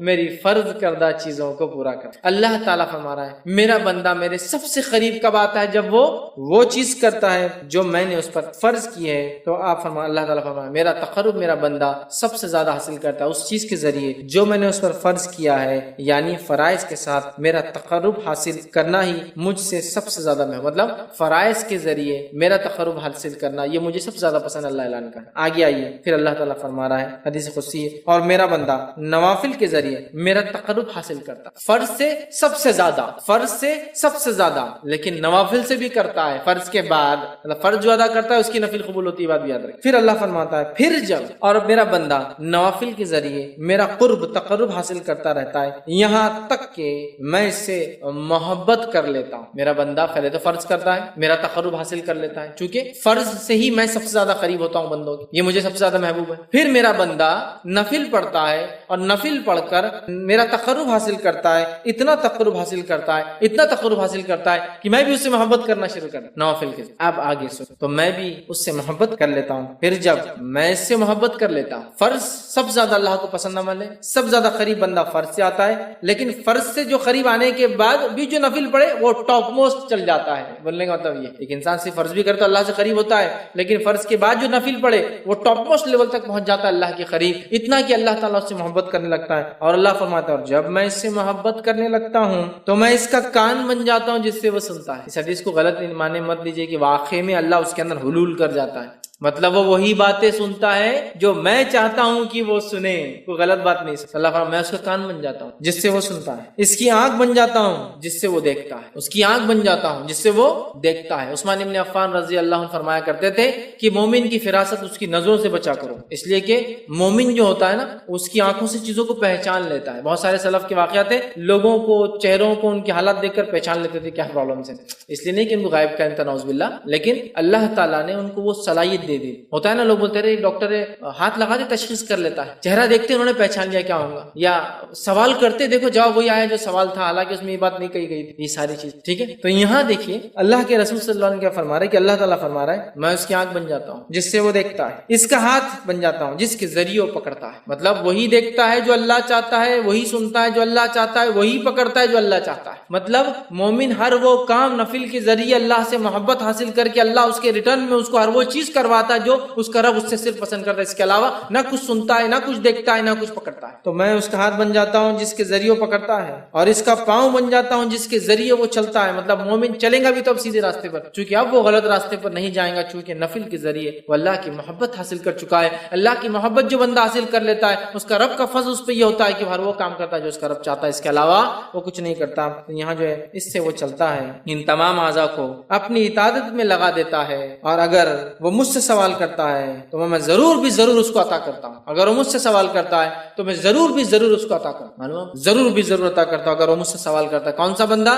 فرائض کے بعد نفل کا اہتمام کر کے رب سے محبت حاصل کر لینے والا بندہ، دیکھتا ہے تو وہی جو اس کا رب چاہتا ہے، سنتا ہے وہی جو اس کا رب چاہتا ہے، پکڑتا ہے وہی جو اس کا رب چاہتا ہے، چلتا ہے اسی راہ پر جس پہ رب چاہتا ہے، اور جب وہ مانگتا ہے تو اس کا رب اس کی جو ہے ضرور بھی ضرور اس کو عطا کر دیتا ہے۔ اور اگر وہ میری پناہ طلب کرے تو میں یقیناً اس کو پناہ دے دیتا ہوں، اور اگر وہ میری پناہ طلب کرتا ہے، دعاؤں میں خاص دعا یاد رکھیں، پناہ مانگ مصیبت کے وقت، تو اگر وہ میری پناہ مانگتا ہے تو میں اسے پناہ دے دیتا ہوں۔ سبحان اللہ، کتنے بڑے بڑے فضائل ہے نفل کو ادا کریں، کتنے بڑے بڑے اندازہ لگائیے، ہے نا۔ اللہ کو سب سے زیادہ محبوب عمل لیکن کون سا ہے؟ فرض ہے، یاد رکھیں، فرض نماز، مال میں فرض عبادت زکات، ہے نا۔ اس کے بعد اللہ تعالیٰ نے رمضان کے ایک مہینے کے روزے، اس کے بعد حج، سب سے زیادہ محبوب عمل۔ اس کے بعد یہ کرنے کے بعد بندہ نفل کے اندر دوڑتا ہے، آگے بڑھتا ہے، فرض نماز کے بعد نفل نماز، فرض زکات کے بعد نفلی زکات، فرض روزوں کے بعد نفلی روزے، فرض حج کے بعد نفلی عمرے، نفلی حج بولتے ہیں اس کو حج صغیر، چھوٹا حج، وہ کرتا ہے تو اللہ سے اتنا قریب ہوتا ہے کہ اللہ محبت کرنے لگتا ہے۔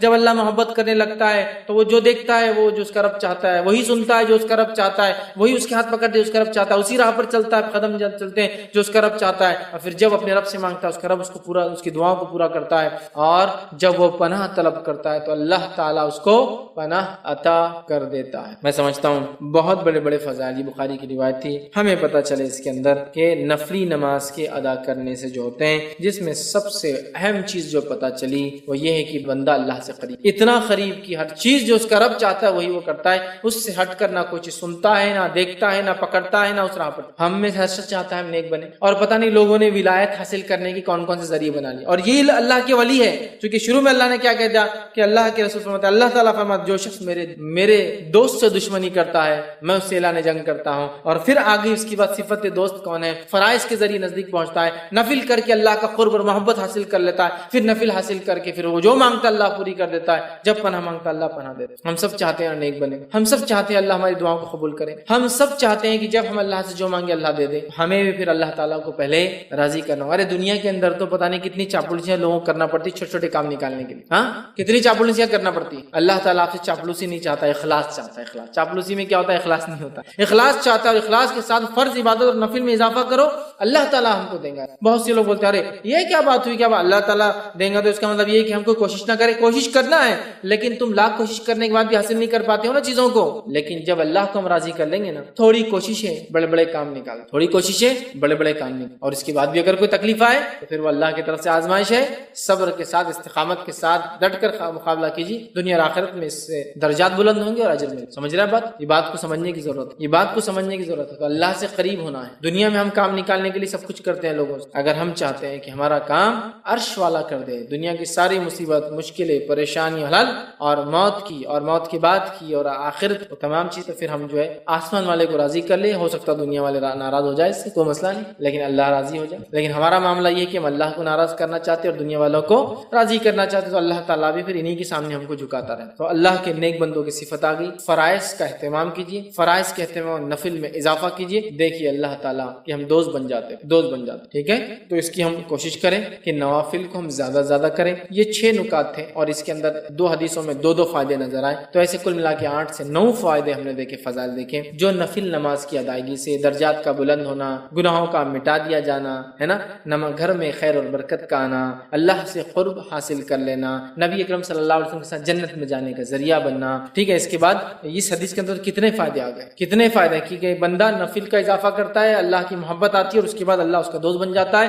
جو اس سے دشمنی رکھتا ہے اللہ اس کے خلاف اعلان جنگ کر دیتا ہے. اللہ تعالیٰ وہی سناتا ہے جو اللہ چاہتا ہے, وہی دکھاتا ہے جو اللہ چاہتا ہے, وہی پکڑتا ہے جو اللہ چاہتا ہے, اس راہ پہ چلتا ہے جہاں اللہ چلانا چیز ہو جاتی ہے. تو ایسے 10 فضائل ان 6 سے 7 حدیث میں ہم نے دیکھے جو نفل نماز کے ہوتے ہیں. ہمیں کوشش کرنا چاہیے, ہم چاہے مرد ہو چاہے عورت ہو, ہم خوب نوافل میں اضافہ کریں, زیادہ سے زیادہ نوافل کو پڑھنے کی کوشش کریں تاکہ اللہ کا قرب حاصل ہو, محبت حاصل ہو. اور یہ اصل یاد رکھیے, جو اللہ کا قرب حاصل کر لے, محبت حاصل کر لے, اللہ اس سے راضی ہو جائے, بس اس نے تو آخرت میں کامیابی پا لیا. ٹھیک ہے, تو لہٰذا نفل نمازوں کے بڑے فوائد ہیں. ہم سب کو چاہیے کہ ہم فرض کے علاوہ نفل کا بھی اہتمام کریں. اللہ تعالیٰ سے آخر میں دعا ہے کہ اللہ سبحانہ تعالیٰ ہم تمام کو فرض نمازوں کے علاوہ نفل کا اہتمام کرنے کی خصوصی توفیق عطا فرمائے, اور ہم تمام کو جو ہے خوب نوافل پڑھنے کی توفیق عطا فرمائے, اور اللہ تعالیٰ ہمیں اس کے ذریعے اپنا قرب, اپنی نزدیکی, اپنی محبت حاصل کرنے کا اسے ذریعہ بنانے کی توفیق عطا فرمائے. جب تک ہمیں زندہ رکھے اسلام اور ایمان پر زندہ رکھے, خاتمہ ہمارا ایمان پر ہو. آخر دعوانا, اصل تو یہ ہے کہ رمضان کا مہینہ ہے, آپ چاہ رہے ہوں گے کہ بھائی اضافی عمل کرو, نماز پڑھو, نوافل میں اضافہ کرو. تو جب آپ عشاء کے بعد تراویح پڑھتے ہیں تو اس کو نفل نیت سے آپ پڑھیے, نفل نماز پڑھ رہے ہیں, اور اس کے بعد رات میں آپ جب تہجد کو اٹھے تو تہجد کی نیت سے پڑھے. تو یہ آپ کی تراویح نفل ہو جائیں گی, اور تہجد جو ہے وہ چونکہ نبی اکرم صلی اللہ علیہ وسلم کا عمل ہے, وہ سنت ہے, تو بہرحال وہ سنت میں شامل ہو جائیں گی. تو لہٰذا یہ نفل میں ہو جائیں گے, تو ایکسٹرا نفل, اور وہ جو ہے جو خاص جو آپ صلی اللہ علیہ وسلم پڑھتے تھے ہمیشہ اس میں ہو جائیں گی. تو آپ دونوں ایسا کر کے رات میں پڑھ سکتے ہیں. ہاں, اگر آپ تراویح پڑھتے ہیں اور اس کے بعد نماز پڑھتے ہیں تو پھر وتر کی نماز نہیں ہوگی, وتر آپ کو چھوڑنا پڑیں گی. پھر آپ رات میں تہجد پڑھیں اور تہجد کے بعد پھر آپ وتر کی نماز ادا کریں. روزے کی قضا کب تک ہے؟ دیکھیے بھائی نے سوال کیا کہ رمضان کے روزوں کی قضا کب تک ہے, تو پچھلے سال کے روزوں کی قضا یہ سال کے چاند دکھنے تک. اگر نہیں کریں گے تو گناہگار ہو جائیں گے یہ سال کا چاند دکھنے پر. تو جس نے مرد اور عورتوں نے پچھلے سال کے روزے اب تک نہیں رکھے ہیں, تو ابھی رمضان کو موقع باقی ہے. 7 تاریخ سے یا 6 تاریخ سے رمضان ہوں گے, فوراً جو ہے اپنی قضا روزوں کو پورا کر لے, اس لیے کہ اگر پھر رمضان آ گئے تو گناہگار ہو جائیں گے. چونکہ رمضان کے روزوں کی قضا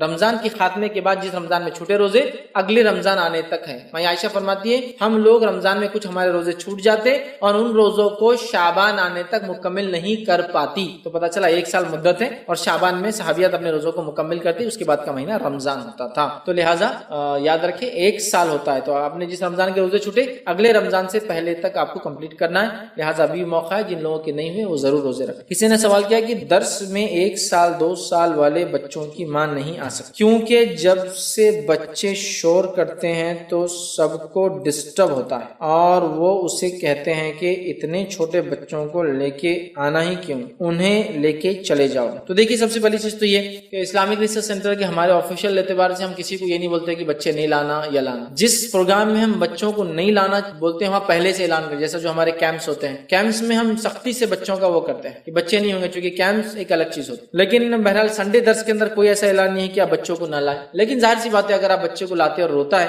تو پھر ٹیک کیئر کرنے کی ذمہ داری آپ لے کہ دوسروں کو ڈسٹرب نہ، ورنہ بہت سی بار یہ دیکھا گیا کہ کچھ عورتیں آ جاتی ہے بچوں کو لاتی ہے اور بچوں کو پبلک پہ چھوڑ دیتی ہے، مطلب آتے شوٹ چلے جاؤ کیا کرنا ہے اور خود بیٹھے ہوئے ہیں۔ یہ تو ایک ہیڈیک ہے سب کے لیے، کوئی دوسرا کیوں آپ کے بچوں کو وہ کرے، یہ تو ہیڈیک۔ لیکن اگر آپ نے بچوں کو لاتے ہیں، لا کر ان کو سنبھالتے ہیں، اس کے علاوہ اگر وہ شور پکار کرتے تو آپ نکل جائیے پھر باہر، ظاہر سی بات ہے اب ہم ایسا الگ ایریا مینیج نہیں کر سکتے کہ بچوں کے رونے کا ایریا اور عورتوں کے بیٹھنے نہیں کر سکتے، تو آپ بچے کو نکلے باہر آ کے تھوڑا سنبھالے کریں، پھر آپ لے کے جائیں، وہ تو کچھ ہو سکتا ہے۔ لیکن اگر یہ ہو رہا ہے کہ بچے کو چھوڑ دیا جا رہا ہے پبلک پر، پھر وہ چیخ رہا ہے، چلا رہا ہے، دوسروں کو تنگ کر رہا ہے، دوسروں کو بچوں کو مار رہا ہے، پرابلمس ہو رہے تو پھر تو دوسرے بولیں گے، لیکن عموماً ہمارے طرف سے کسی کو روک نہیں ہے کہ ایسا نہ کرے بس، لیکن آپ لائے تو یہ چیز طے کرے کہ آپ کا بچہ روئے نہ، ستائے نہ، یا دوسروں کو تکلیف نہ دے۔ تھوڑا بہت بہرحال ہوتا ہے، بلکہ میں تو پریفریبل کہتا ہوں بچے آنا چاہیے، یہ بچپن سے آئیں گے تو کچھ چیزیں سیکھیں گے، ایٹیکیٹس، مورلس، مجلسوں محفلوں میں کیسے رہنا ہے۔ بہت سی بار والدین مجلسوں میں جاتے تو بچوں کو لے کے نہیں جاتے ہیں کہ تو ہاں وہ تنگ کریں گے، تو کبھی ایٹیکیٹس سیکھ بھی نہیں پاتے ہیں کہ مجلسوں میں کیسے رہنا چاہیے، تو ایسا ہمارے طرف سے کوئی وہ نہیں ہے۔ لیکن ہاں اگر بہت زیادہ ٹربل دیں گا تو ظاہر سے لوگ آپ کو بولیں گے، تو آپ ایسا کچھ نظم بنائیے کہ بچہ اگر روئے تو آپ اس کو فوراً اٹھا لے، سنبھال لے،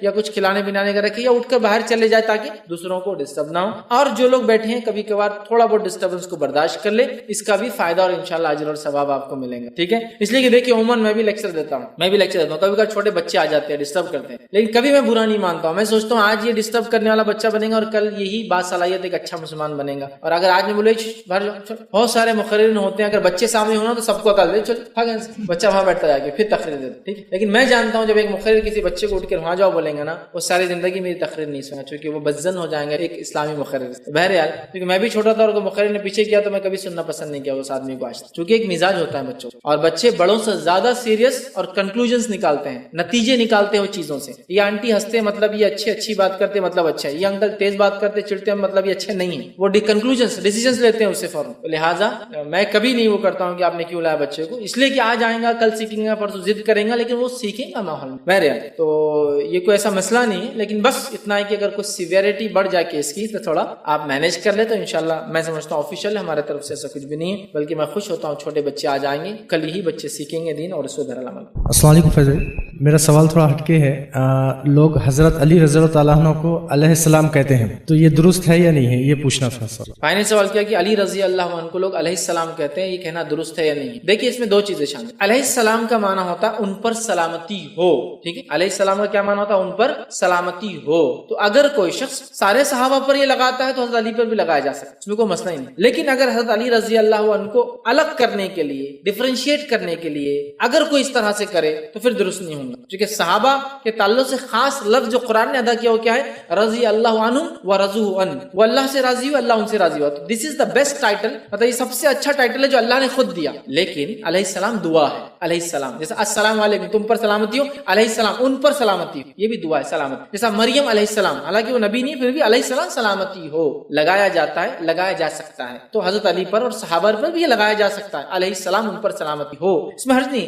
لیکن خاص ایک صحابی میں لگا کے باقی سب پر نہیں لگانا، یہ درست نہیں۔ تو لہٰذا اگر کوئی ابوبکر علیہ السلام، عمر علیہ السلام، عثمان علیہ السلام اور علی علیہ السلام مسئلہ نہیں، ان پر سلامتی ہو۔ لیکن ایک بات یہ بھی میں کہوں گا، عموماً ہند اور پاک میں علیہ السلام انبیاؤں کے اور ان شخصیت پہ، نیک لوگوں پہ لگایا جاتا ہے جو قرآن میں جن کا تذکرہ ہے، اس کے علاوہ نہیں لگایا سکتا۔ تو یہ بھی ایک چانسز ہائی ہے، جب علیہ السلام بولیں گے نا، سمجھ رہے آپ، تو لوگ کسی اور طرف جائیں گے۔ اب جیسا کہ مثال کے طور پہ دیکھیں رحمت اللہ علیہ، یہ رحمہ اللہ، اللہ ان پر رحم کرے، جو بھی دنیا سے چلے گئے آپ یہ دعا کر سکتے۔ لیکن ہمارے پاس رحمہ اللہ کس کو لگاتے ہیں؟ رحمت اللہ علیہ خاص شخصیات، جیسا کہ عام کسی کو نہیں لگائیں گے۔ اگر کوئی کہے میرے والد رحمہ اللہ، ولی سے تمہارے والد، پھر کہتا تم رحمہ اللہ یا رحمت اللہ علیہ لگائے، نہیں صرف ولیوں پہ لگتا ہو۔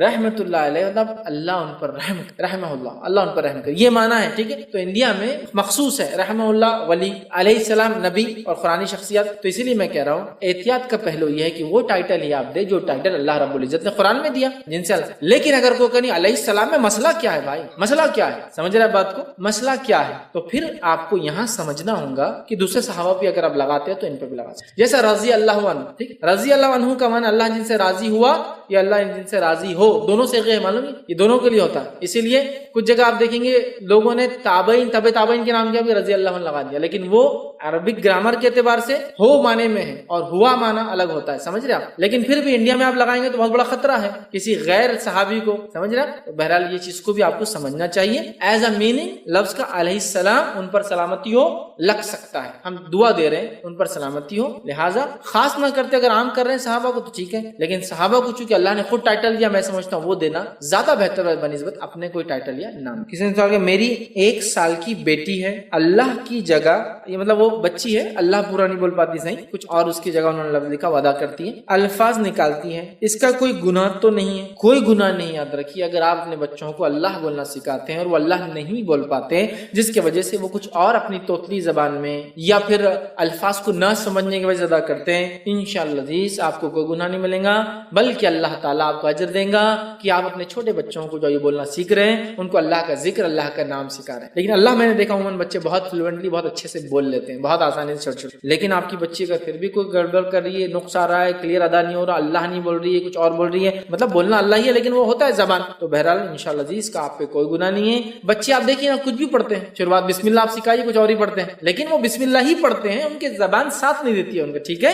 تو لہٰذا آپ کو اجر ملے گا اس کا الٹا کہ آپ نے بچوں کو سکھایا، اور انشاءاللہ اس کوئی گناہ نہیں. لیکن میں جانتا ہوں لوگوں کا بڑا مسئلہ ہے، ٹھیک ہے، لوگوں کا بڑا مسئلہ ہے. جیسا کہ ایک صاحب ایک مرتبہ ایک جگہ کھڑے تھے، وہاں کچرا تھا، وہاں سے ہٹ کے ایک صاحب کا نام لیا. تو میں نے کہا آپ وہاں سے ہٹ کر کیوں نام لیا؟ پھر ان کا نام محمد ہے نا، تو بولے میں کچرے پہ کھڑے کے نہیں لے سکتا. بولے تو میں نے کہا آپ اللہ کے رسول صلی اللہ علیہ وسلم کا نام نہیں لے رہے ہیں، وہ بچہ محمد اس کا نام لے رہے ہیں، ٹھیک ہے، تو کچرے پہ سے ہٹ کے، ٹھیک ہے، پھر اس کو محمد پکار رہے ہیں، نہیں بولے وہ گناہ ہو جاتا ہے نا، ٹھیک ہے. تو یہ سب ایسا نہیں ہوتا، یاد رکھیے یہ مطلب احترام ہے، لیکن ایسا احترام کہ میں نے تو ایک صاحب کو دیکھا کہ ایک صاحب کا نام تھا محمد فلاں فلاں سرنیم کے ساتھ، تو محمد پہ صلی اللہ علیہ وسلم لکھ دیا انہوں نے، یہ وہ محمد تھوڑی ہے، ٹھیک ہے. بہرحال سمجھنے کی ضرورت ہے. تو ایسا کوئی مسئلہ نہیں ہے، آپ کا بچہ اللہ کو برابر بھی ادا نہ کرے، چھوٹا ہے چونکہ، کوئی مسئلہ نہیں، انشاءاللہ آپ کو اجر اللہ تعالیٰ سکھانے کا. السلام علیکم. حضرت علی کا نام اللہ کا نام ہی بولتے ہیں، یا علی بولنا شرک ہے یا نہیں؟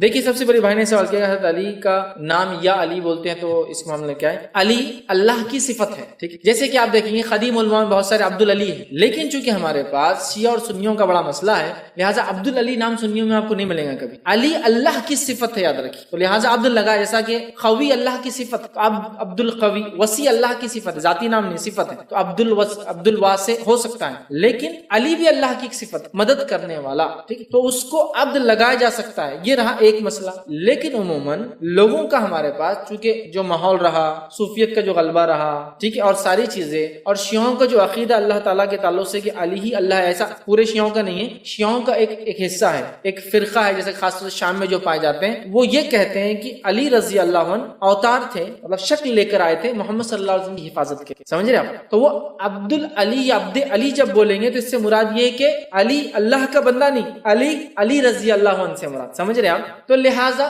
عمومی اعتبار سے سنی اوائڈ کرتے ہیں، ہمارے پاس جو سنی حضرات ہیں وہ نہیں لگاتے ہیں، اس وجہ سے کہ جب آپ عبد العلی بولیں گے تو کوئی بھی آپ کو سنی نہیں سمجھیں گے، ہر آدمی ارے آپ شیعہ ہے، سمجھ رہے ہیں بات کو. تو اس بات کو ہم سمجھیں. لیکن علی یہ اللہ کی صفت ہے، تو اگر کوئی یا علی اللہ کو آواز دے رہا ہے جائز ہے، لیکن کوئی یا علی رضی اللہ عنہ کی طرف اشارہ کر رہا ہے تو وہ شرک کر رہا ہے. سمجھ رہے ہیں بات کو آپ سمجھ. دوسرا، کچھ ماحول ایسے ہوتے ہیں جن ماحول میں کچھ چیزیں ادا نہ کرنا وہ ہمارے لیے بہتر ہوتی ہے، ورنہ ہم بھی ان میں شامل ہو جاتے ہیں. یہ بہت ساری بار ہوتا ہے، جیسے مثال کے طور پر ایک مثال دیتا ہوں. میں جس اسکول سے پڑھا وہ اسکول شیعوں کا تھا، ٹھیک، بہری لوگ تھے، شیعوں کی قسم. تو میرا نام تھا، میرا آفیشیل نیم ہے فیض علی سید، ولدیت ہے اعظم علی سید. وہاں اتنا احترام تھا میرا، میں اسپیشل کیس تھا، سمجھ رہے آپ. تو میں کیا کیا پھر بعد میں نام سے جو ہے اپنے بچوں کے علی نکال دیا. اس کی وجہ کیا ہے؟ اصل میرے والد کا نام ہے اعظم اور دادا کا نام ہے علی، تو ان کی ولدیت ہوتی اعظم علی سید، اعظم بن علی، ٹھیک، السید. اب ہوا یہ کہ جب میں داخلے کے لیے وہاں گئے تو انہوں نے لکھا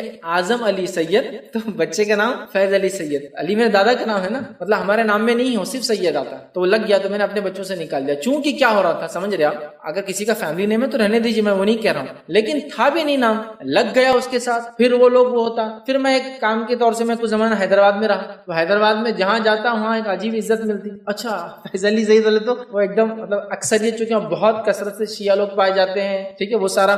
تو مجھے ایک جگہ ایڈمیشن ہو گیا انسٹیٹیوٹ میں، وہ اسماعیلیوں کا تھا، شیعوں کی ایک اور برانچ. وہ مجھے ایڈمیشن میں ہاف ڈسکاؤنٹ کسی کو نہیں دیا، میں پریشان. تو مجھے ایک دن بولنے لگا شیعوں میں کہاں ملتے، بولے آپ جیسے دیندار لوگ، گاڑی والی تھی نا مجھے شیعہ لوگ عموماً داڑھی نہیں رکھتے ہیں, مطلب ان کے لیڈر رکھتے ہیں, لیکن عام لوگ کہاں رکھتے ہیں؟ بولے کہاں ملتے ہیں؟ بولے ایسے شیعہ تو آپ ڈسکاؤنٹ, مطلب میں شیعہ نہیں ہوں, فل ڈسکاؤنٹ آپ واپس لے لیجیے میرا, لیکن بعد میں نہیں لیا انہوں نے, اسمائلی تھے وہ, ٹھیک ہے. تو بولے کہاں ملتے ہیں لوگ ایسے, تو نام سے لوگ کیا کر رہے ہیں سمجھ رہے آپ, سید اور علی مطلب یہ طرح ایسا ہوتا ہے عموماً. تو پھر میں وہاں اوائڈ کرتا اپنا نام علی بولنے کے لیے, حالانکہ آفیشیل نیم میں ہے ابھی بھی فیض سید, اتنا کافی ہوتا ہے. تو یہ ڈیپینڈ ہے ماحول پہ. تو آپ سمجھو میں یا علی پکارتا ہوں اللہ تعالیٰ کو مدد کریے, لیکن میں جانتا ہوں میں ایک ایسی جگہ ہوں جہاں لوگ حضرت علی کو پکارتے ہیں یا علی, تو پھر وہاں میں نہیں. کیوں؟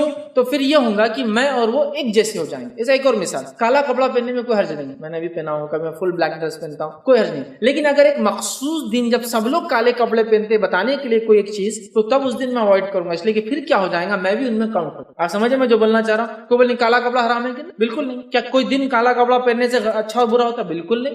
لیکن جب ایک ایسا ماحول اور سماج ہو جہاں ایک مخصوص دن یا مخصوص ایام میں لوگ کالے کپڑے پہنتے ہیں, اگر میں بھی پہنوں تو پھر میں ان جیسا نظر آتا ہوں, جبکہ میں ہوں نہیں, پھر میں کیوں اس چیز کو وہ کروں؟ تو پھر تب اس جگہ میں اس ٹائم نہیں پہنوں گا, اس لیے کہ ورنہ لوگ مجھے سمجھیں گے. اگر کوئی مجھ سے پوچھے نہیں حرام ہے کہ نہیں, حرام نہیں ہے, کالا کپڑا پہن سکتا کوئی. آپ سمجھ رہے بات کو مجھے بتانا چاہ رہا ہوں. تو لہٰذا علی اللہ تعالیٰ کی صفت ہے, تو یا علی اللہ کو اگر پکار رہے ہیں تو بالکل اس میں حرج نہیں. لیکن عموماً جو ہند پاک میں صوفیت کا جو غلبہ رہا, مطلب علی کے بندے لوگ بولتے ہیں, علی کا ملنگ بولتے ہیں اپنے آپ کو, اور علی داتا ہے, علی سب کچھ ہے, اور کیا کیا اس کے پیچھے عقیدے نہیں. پھر اس سماج میں اگر میں بھی اس جیسا وہ کروں تو سمجھ رہے نا بہت ساری مشکل ہوتی ہے. اور میرے سامنے کے ساتھ ایک واقعہ بھی ہو گیا, وہ یہ کہ میرا نام فیض علی سید, ٹھیک ہے, اور میرے موبائل نمبر میں آخری میں 52 بھی ہے, 9822227752. آپ کو معلوم 52 اصل تو بحریوں کے جو یہ ابھی گزرے امام وہ 52 نمبر کے 52, تو میرا موبائل نمبر ہی 52 نام کے اندر بھی, سمجھ رہے نا, اتنی ساری ہے. لیکن وہ اتنا پرانا نمبر تھا میں چینج نہیں کر پایا, لیکن اب 53 ہو گیا, انتقال ہو گیا نا 52 والوں کا, تو 53 کا بہت ڈیمانڈ آ گیا. ان کی گاڑیوں میں دیکھیں بحریوں 53 اب لیتے ہیں, پہلے 52 لیتے, بڑا لکھا 52, سمجھ رہے. تو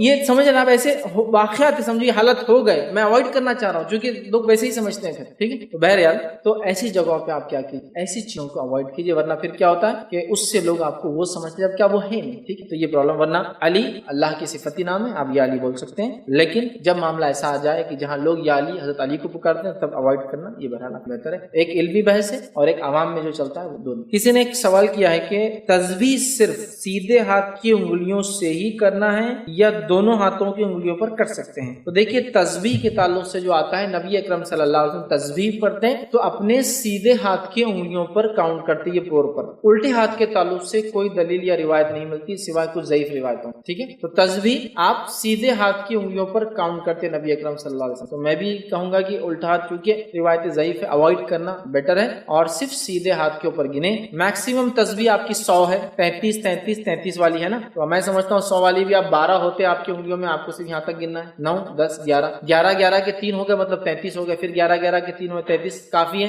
لیکن میرا لوگ الٹا یوز کرتے اس تعلق سے ضعیف رہتے, لیکن کوئی صحیح روایت میں یہ آتا ہے کہ آپ صلی اللہ علیہ وسلم سیدھے ہاتھ کی انگلیوں پر تسبیح کو کاؤنٹ کیا کرتے تھے. اور ایک روایت میں فرمایا اللہ کے ذکر کرنے سے وہ حصہ چمکے. ٹھیک ہے, تو لہٰذا بہرحال اس کو آپ سیدھے ہاتھ پہ کریں, یہ زیادہ انشاءاللہ. اور ایک بات جس میں وضاحت کر دوں, نبی اکرم صلی اللہ علیہ وسلم منکوں پر یا بیجوں پر یا کسی مشین پر کاؤنٹ کر کے تسبیحات نہیں پڑھی. بی نیچرل سب سے اچھا ہے, سنت پہ رہیے, قدرتی رہیے, آپ یہ کیجیے. ورنہ بہت سا لوگ من کا لاکھ والی تسبیح, 50,000 والی تسبیح, اور آج کل تو ڈیجیٹل الیکٹرانک کھٹ ڈالتے, اور اب تو فون میں بھی کچھ لوگ ایسا کرتے بیٹھتے ہیں. مجھے لگا کچھ گیم کھیل رہے, گیم نہیں کھیل رہے, اللہ اکبر اللہ اکبر اللہ اکبر. مطلب کتنا ٹینشن ہے. دیکھیے آپ 33 بار پڑھو اور 33 بار انگلی بھی ہلاؤ, آپ کتنا آسان ہے. 33 بار ہوا, 3 بار ہوا, 33 ہو گیا, پھر 3 بار گنا 33, پھر 3 بار گنا 11 تک گن لیجیے, ایک چھوڑ دیجیے. اللہ کتنا آسانی سے ہو جاتا ہے یہ تسبیح. اس کے علاوہ جتنی تسبیح آتے ہیں آپ کو جتنا پڑھنی اس میں نمبر ہی نہیں. 1.25 لاکھ بار کیوں پڑھتے ہیں لا الہ الا اللہ, زندگی بھر پڑھیے نا. 1,25,000 بار یا 1,40,000 کیوں پڑھتے ہیں لا الہ الا انت سبحانک. جب ضرورت پڑے دعا کیا پڑھی, لا الہ الا انت سبحانک انی کنت من الظالمین. ٹھیک ہے, لہٰذا تسبیح مت کیجیے, ہاتھ پہ کیجیے, سے اچھا اور سنت. جی السلام علیکم فیض